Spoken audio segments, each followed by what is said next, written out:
At the beginning of the show, Donnie, I mentioned that I indirectly chatted with a real estate agent who was talking about things you can do to sell your house. And one of the things she said was don't update invisible things. She considers invisible things HVAC and roofing because you don't necessarily look at them directly. Your roof's on your house. Hey, that's good. There's an AC unit out in the backyard and I hear it running. Things must be good. She said you don't get a return on investment when doing that. So when you go to sell the house, if you spent $10,000 on a HVAC system and put a new one in, you'll never get that back in the selling price. And I said, you dang right, you sure would get it back easily. Because if you hire an inspector to go through a house you're getting ready to buy, he's going to check the roof and the HVAC. And I'd rather he not come back and say, well, the house is okay, except you're going to ask for an allowance for 15,000 for a roof and 20 for two new HVAC systems.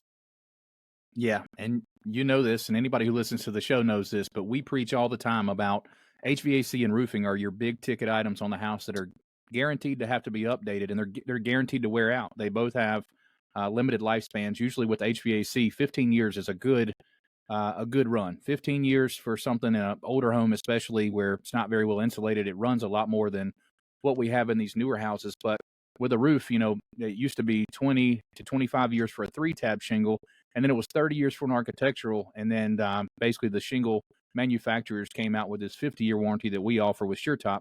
But those are two things that you cannot ignore, and shame on that realtor for saying that those are things that are hidden, because she must be caught up in the days of the quick sale. But in her defense, there was a time 2 years ago when there was so little inventory that people were buying houses sight unseen with no home inspection. And that sounds insane to Yep. me, but it happened a lot. And my home inspector friends, you know, they vented to me about it. They said, this is nuts. We've never seen anything like this. But fortunately, even though the inventory isn't back where it was 5 years ago, you know, people are getting more and more wise. That interest rate shooting up made people think a little harder about that. So